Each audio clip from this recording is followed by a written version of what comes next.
Boa noite, gente linda.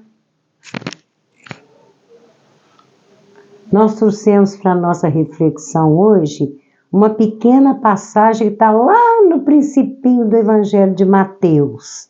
Está no capítulo 2, do versículo 1 ao versículo 12. Gente, vale aqui lembrar que essa passagem é só Mateus que traz. João, Lucas e Marcos não falam dessa passagem, nem as cartas de Paulo. Então, nós vamos ver no estudo de hoje os magos do Oriente. Eu vou repetir. Os magos do Oriente. Por que eu estou repetindo? Deixa eu só ajeitar aqui, gente. Dá licença um pouquinho. Por que eu estou repetindo os magos do Oriente? Porque Mateus, em nenhum dos 12 versículos, ele diz que eram reis.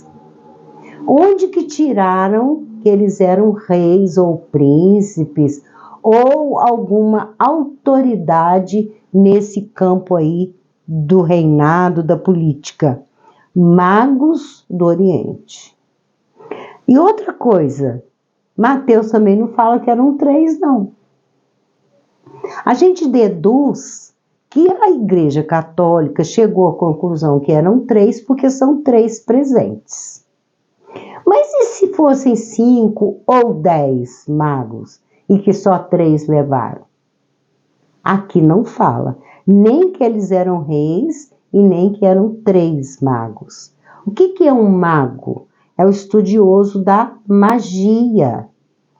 E eles também eram astrônomos e astrólogos, entendidos da nossa abóbada celeste, entendido das estrelas, dos astros, estudiosos.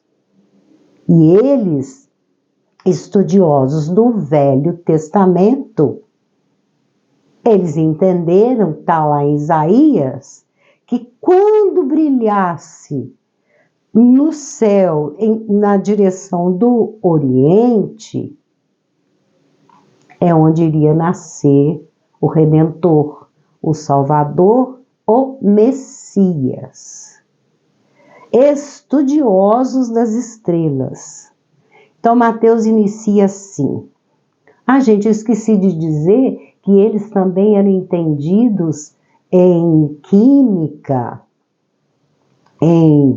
essa questão da biologia. Eles sabiam macerar ervas, fabricar remédios, medicamentos. Poderosos esses 3.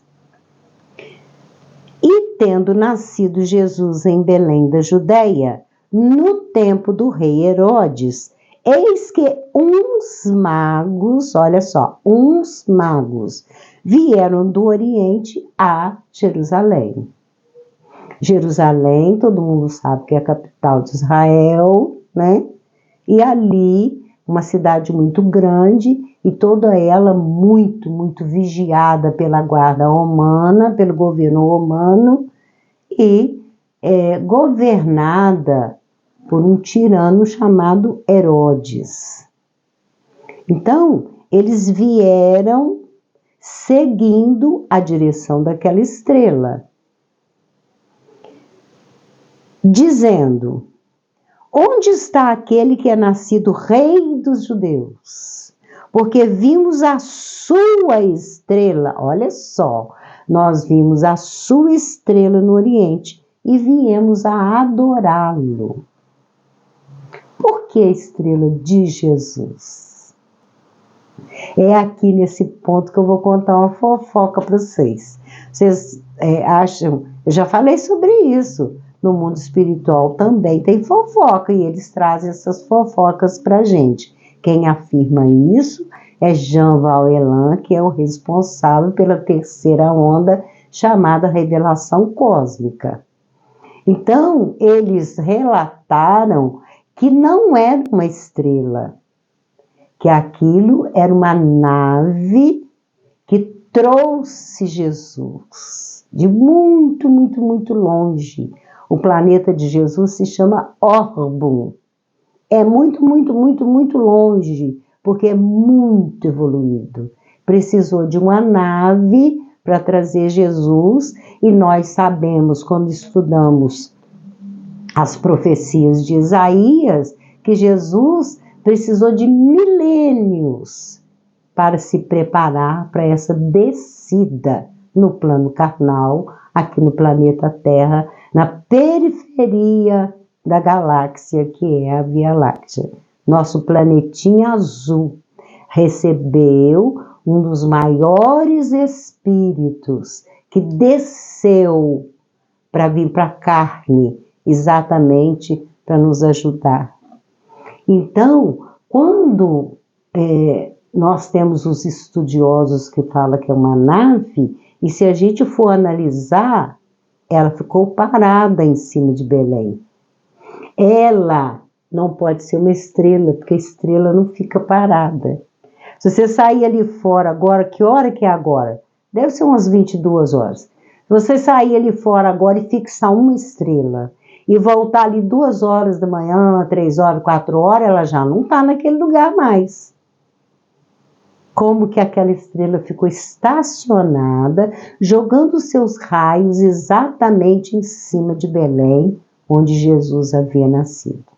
Essa nave trouxe Jesus para, naquele momento, ligar Jesus a Maria, ao corpo carnal que pertencia.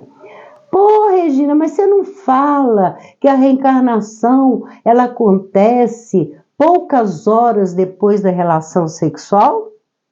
Quando une o óvulo com o espermatozoide? Sim, para nós, para mim, para você, para todos nós aqui encarnados. Mas Jesus não precisava passar por 9 meses de gravidez, preso dentro de um útero materno, acompanhando o desenvolvimento de um embrião, de um feto, para depois nascer aquela criança naquele corpo, com 2 braços, 2 pernas, uma cabeça e outra coisa mais. Não precisava. Então, na hora do nascimento, ele foi trazido. Foi aí que ele se ligou àquele corpo material. Entenderam? Por isso é que essa nave desce e traz Jesus, já preparado há milênios para aquele momento, e ele vai e se liga àquele corpo na hora do nascimento. Deu para entender? Isso é fofoca do mundo espiritual. Uma nave imensa, maravilhosa. E esses magos sabiam. Eles sabiam disso. Depois que eles estão lá andando por Jerusalém e eles perguntam, nós viemos para adorá-lo. E o rei Herodes, ouvindo isso, perturbou-se, e toda Jerusalém com ele. Imagina, aqueles magos ficaram dias ali perguntando onde que nasceu o menino. Por quê, gente? Os magos acharam que toda a Judéia ia entrar em alegria, ia dançar de alegria por estar nascendo o Messias. Eles consideraram isso. Assim como eles queriam achá-lo para adorá-lo, na cabecinha deles, eles acharam que toda a Judéia estava feliz com o nascimento do Redentor, do Salvador, do Senhor, do Messias. Por isso eles saem perguntando abertamente. Não sabiam que Herodes ia perturbar-se e perturbar toda Jerusalém com isso. Por quê? Ganância, poder. Onde já se viu? Esses magos vêm lá de longe, aquelas bandas da Turquia, chegar aqui e falar que está nascendo um rei. O rei aqui sou eu. Que negócio é esse de rei? Ele se perturbou. E congregados todos os príncipes dos sacerdotes e os escribas do povo, perguntou-lhes onde havia de nascer o Cristo. Gente, que falta de estudo do Velho Testamento. Eles foram perguntar aos magos onde que Cristo, que lugar é esse que ele está nascendo, esse Cristo, esse Deus? Esse rei, desculpa, esse rei. Olha só, eles congregaram, eles se juntaram, eles fizeram uma assembleia para descobrir por que aqueles magos estavam dizendo que tinha nascido ali, na Judéia, o Messias. Eles sabiam, estudiosos das velhas escrituras, e aqueles doutores da lei não sabiam. Tanto é que nem aceitaram Jesus. E até hoje não aceita. Vou falar de novo.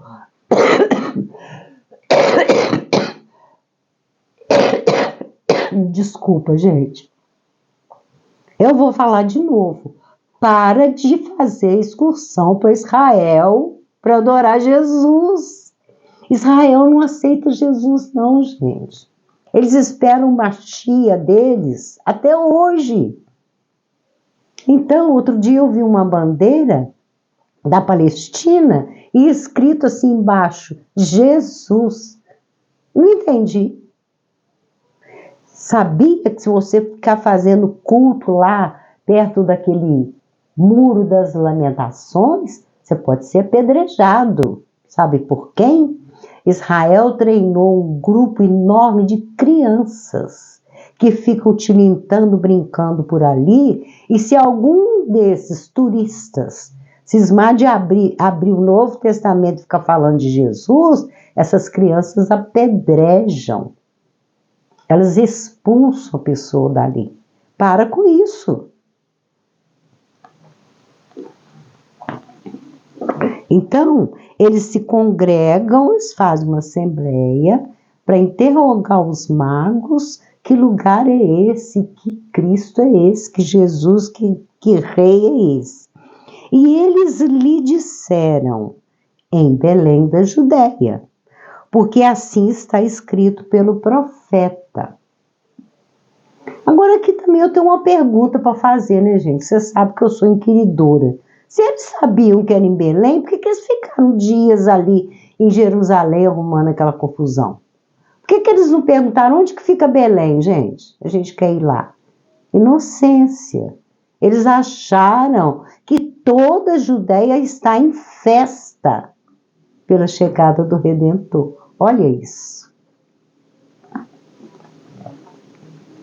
Em Belém da Judéia, porque assim está escrito pelo profeta. Foi Isaías que colocou. Que ia brilhar uma estrela e que ali naquele lugar abençoado ia nascer o Salvador.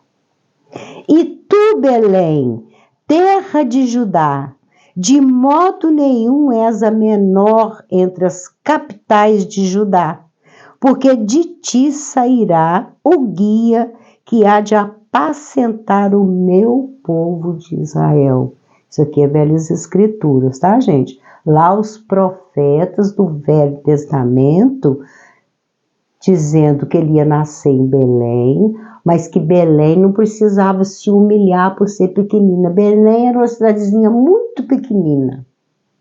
Não precisa achar que você é menor do que as grandes capitais. De ti sairá o guia que há de apacentar o meu povo de Israel.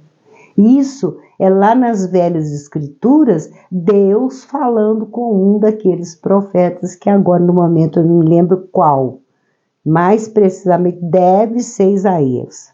Então, Herodes, o governador da Judéia, chamando secretamente os magos, inquiriu exatamente deles acerca do tempo em que a estrela lhes aparecera. Olha que raposa, né? Eu gosto do Dr. Cláudio, aqui de Minas Gerais, que ele comenta muito sobre Herodes. Ele chama Herodes de raposa. Hipócrita, fingido. E o medo dele de estar chegando um rei. Que rei é esse? Então, diligentemente, ele vai dizer àqueles magos: ide, perguntai diligentemente pelo menino, e quando o achardes, participai-mo, para que também eu vá adorá-lo. Herodes ia adorar Jesus, aquele que os magos chamaram de rei. E a ganância, e o poder, e o medo de perder o cargo dele de governador, de rei da Judéia. Então, olha só a trama dele. Vocês vão, descobrem onde ele está, porque só vocês é que sabem seguir a tal da estrela, aquela luz enorme, imensa. Porque vocês acham que Herodes ia estudar estrela, ia estudar céu? Ele queria mesmo, era viver naquele palácio com os bacanais que ele fazia, né? Aqueles jantares, aquela comilança toda, que vivia só por conta disso. Então eu também quero ir lá adorar. Quando vocês voltarem, vocês falam comigo. Olha que ardil. E tendo eles ouvido o rei Herodes, partiram. E eis que a estrela que tinham visto no oriente fizeram com que chegasse, se deteve sobre o lugar onde estava o menino. Aquele facho de luz. Tanto é que aqui mais para trás, os pastores que estavam naquela região, pastoreando suas ovelhas, se assustaram e começaram a correr com aquela luz. Foi uma luz imensa. É Jesus descendo da nave e se acoplando ao seu corpo no ventre de Maria para nascer naquela hora. Então, a artimanha de Herodes. E tendo eles ouvido o rei, partiram. Aqui está dizendo que logo eles partiram. E vendo eles a estrela, o brilho daquela estrela, alegraram-se muito, com grande alegria. Ficaram felizes da vida. Primeiro que eles eram estudiosos. Ali foi a conclusão do estudo deles. Astrônomos, astrólogos, conhecedores, né, dos astros, das estrelas, da nossa abóbada celeste. E entrando na casa, acharam o menino com Maria, sua mãe, e prostrando-se, o adoraram. O que é prostrar? Ajoelhar, reverenciar. Eles sabiam quem era aquele menino. Eles sabiam quem que estava chegando ali. Profundos estudiosos das velhas escrituras e de outras escrituras também, que não é só a Bíblia, né, gente?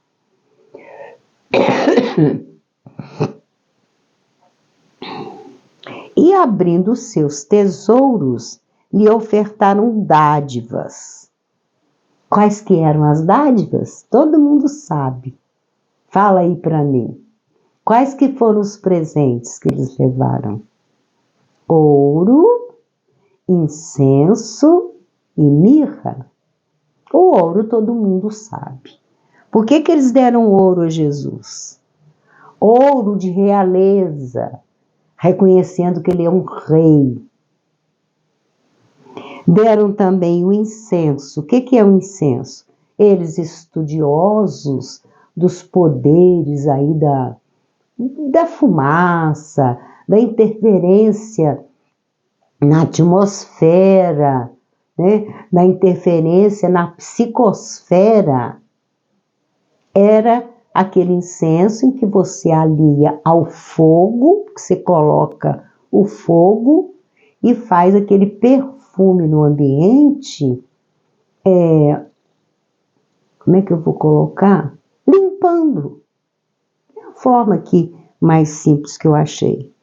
É o incenso, que é usado até hoje na Igreja Católica e nos terreiros de Umbanda e de Candomblé. Tem até um um artefato que balança assim e sai uma fumacinha. Isso é incenso. Hoje em dia é mais moderno, tem aqueles palitinhos, né, que a gente compra e acende para dar um cheirinho. Eu não posso, tenho uma alergia horrorosa a isso. E a mirra? A mirra é uma planta. Quem aí conhece a mirra? É perfumada, o cheirinho dela é uma delícia. A minha mãe tinha um pé de mirra na casa dela, sempre que eu passava eu catava uma folhinha para cheirar. É uma delícia a mirra. Então a mirra, ela faz bem para o sistema respiratório, ela perfuma o ambiente, é muito gostosa a mirra. Levar esses 3 presentes para ele. E aqui, Mateus encerra dizendo: e sendo por divina revelação, avisados em sonho, para que não voltasse para junto de Herodes. Ou seja, eles eram sensitivos. Eles tiveram um sonho em que a espiritualidade, aqui não fala quem, né? Naquela época usava a palavra anjos. Avisaram para os 3, não volta em Jerusalém não. Não vai lá participar para Herodes que vocês acharam menino não. Eles então obedeceram. Partiram para sua terra por outro caminho.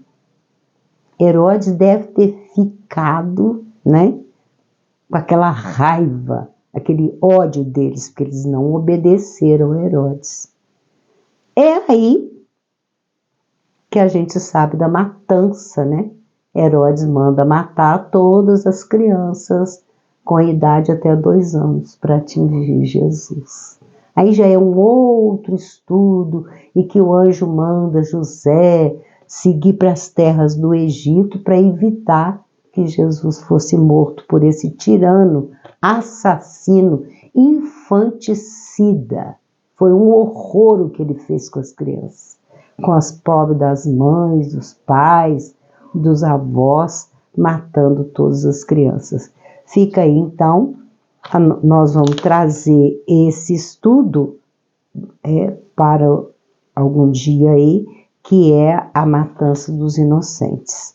Fica então o nosso estudo de hoje sobre os magos do Oriente, que principalmente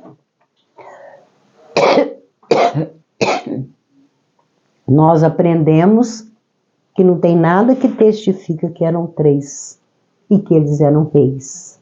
Eles eram estudiosos dos astros. Vamos à nossa frase?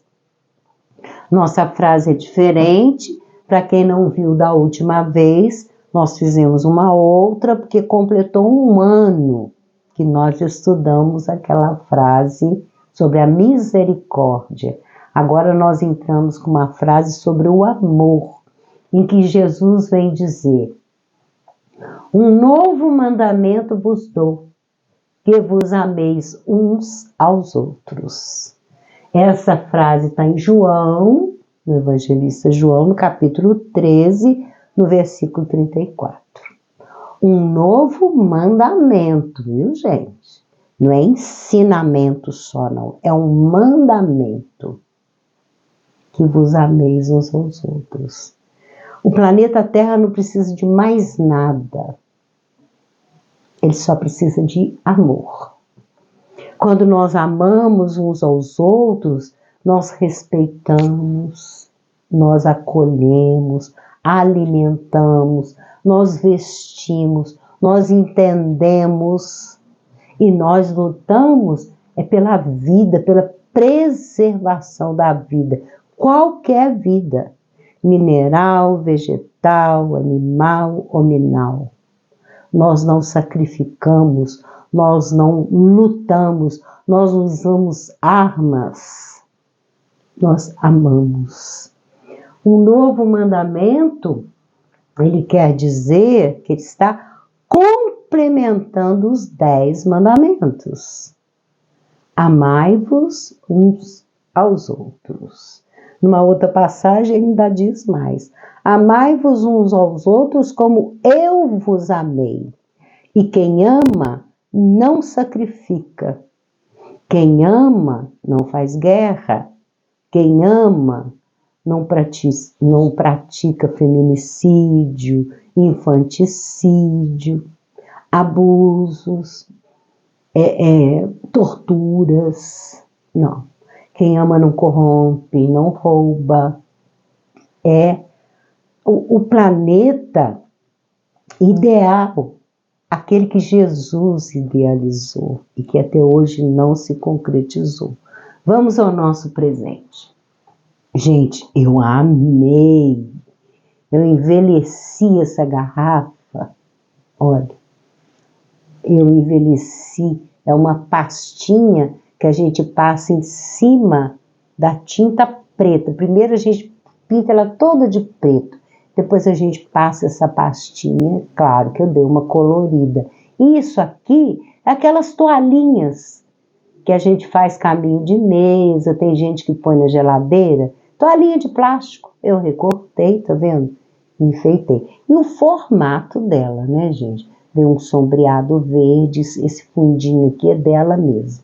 Tá aí, então, ela destampa.